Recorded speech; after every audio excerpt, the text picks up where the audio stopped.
Assalamualaikum warahmatullahi wabarakatuh. Perkenalkan, nama saya Nurul Afarina, NIM J1B 018072 dari kelas TP Genap 2018, Program Studi Teknik Pertanian, Fakultas Teknologi Pangan dan Agroindustri Universitas Mataram. Di sini saya akan mempresentasikan 3 materi dari mata kuliah Rancang Bangun Irigasi Lahan Kering. Materi yang pertama yaitu tentang Teknologi Konservasi Tanah Mekanik. Konservasi tanah mekanik adalah semua perlakuan fisik mekanis yang diberikan terhadap tanah dan pembuatan bangunan yang ditunjukkan untuk mengurangi aliran permukaan dan erosi serta meningkatkan kelas kemampuan tanah. Teknik konservasi tanah ini dikenal pula dengan sebutan metode sipil teknis.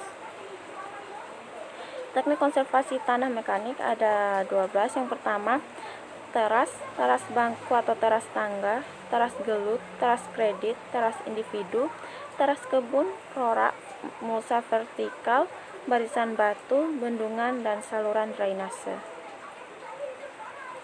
Teknologi konservasi air pada pertanian lahan kering. Prinsipnya adalah penggunaan air yang jatuh ke tanah seefisien mungkin dan pengaturan waktu aliran yang tepat sehingga tidak terjadi banjir yang merusak pada musim hujan dan terdapat cukup air pada musim kemarau. Konservasi air meningkatkan pemanfaatan dua komponen hidrologi yaitu air permukaan dan air tanah dan meningkatkan efisiensi pemakaian air irigasi. Pengelolaan air permukaan atau surface water management meliputi pengendalian air permukaan, pemanenan air, meningkatkan kapasitas infiltrasi tanah, pengolahan tanah, penggunaan bahan penyumbat tanah dan penolak air, dan melapisi saluran air. Pengelolaan air bawah permukaan atau subsurface water management meliputi perbaikan drainase, pengendalian perkolasi dan aliran bawah permukaan, perubahan struktur tanah lapisan bawah. Perbaikan drainase akan meningkatkan efisiensi pemakaian air oleh tanaman karena hilangnya air yang berlebih akan memungkinkan akar tanaman berkembang lebih luas ke lapisan tanah yang lebih dalam daripada hanya terbatas di lapisan atas yang dangkal yang akan cepat kering jika permukaan air tanah menurun.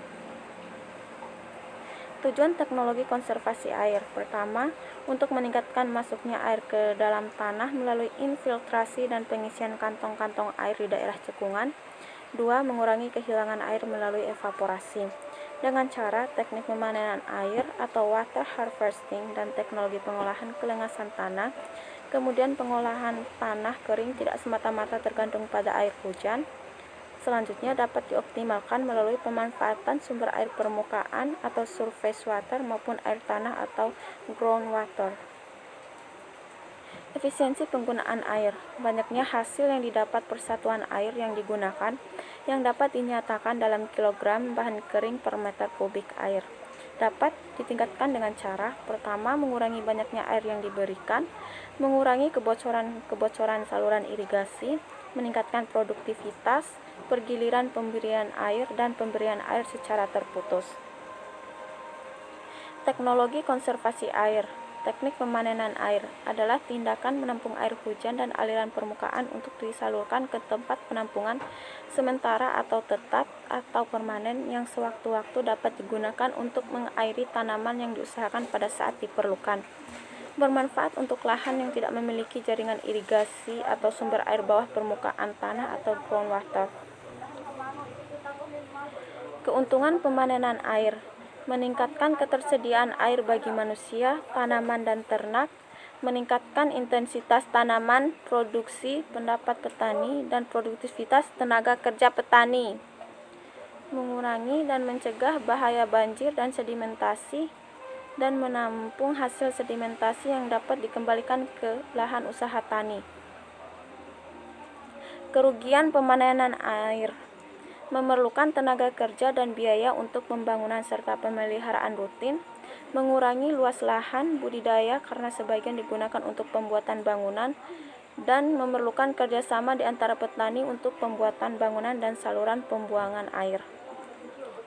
Teknik pemanenan air ada 4. Yang pertama, saluran peresapan, rorak, embun, dan mulsa vertikal. Erodibilitas tanah. Kepekaan tanah terhadap erosi, mudah tidaknya suatu tanah tererosi, mudah tidaknya suatu tanah untuk dihancurkan oleh kekuatan jatuhnya butir-butir hujan dan atau oleh kekuatan aliran permukaan. Kepekaan tanah terhadap erosi. Proses erosi tanah ada 3. Yang pertama, penghancuran agregat, pengangkutan partikel-partikel tanah. Ada 2. Faktor-faktor yang mempengaruhi erodibilitas tanah. Sifat-sifat tanah meliputi sifat fisik, mekanik, hidrologi, kimia, reologi, litologi, mineralogi, dan biologi, termasuk karakteristik profil tanah seperti kedalaman tanah dan sifat-sifat dari lapisan tanah.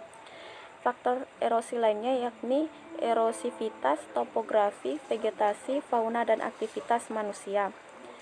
Faktor yang ketiga itu faktor pengelolaan atau perlakuan terhadap tanah. Sifat fisik tanah ada 5, yaitu tekstur, struktur atau agresi tanah, jenis mineral, kedalaman dan sifat lapisan tanah, dan yang terakhir itu kesuburan tanah. Sekian yang dapat saya sampaikan, lebih dan kurangnya saya mohon maaf. Wabillahi taufiq wal hidayah. Wassalamualaikum warahmatullahi wabarakatuh.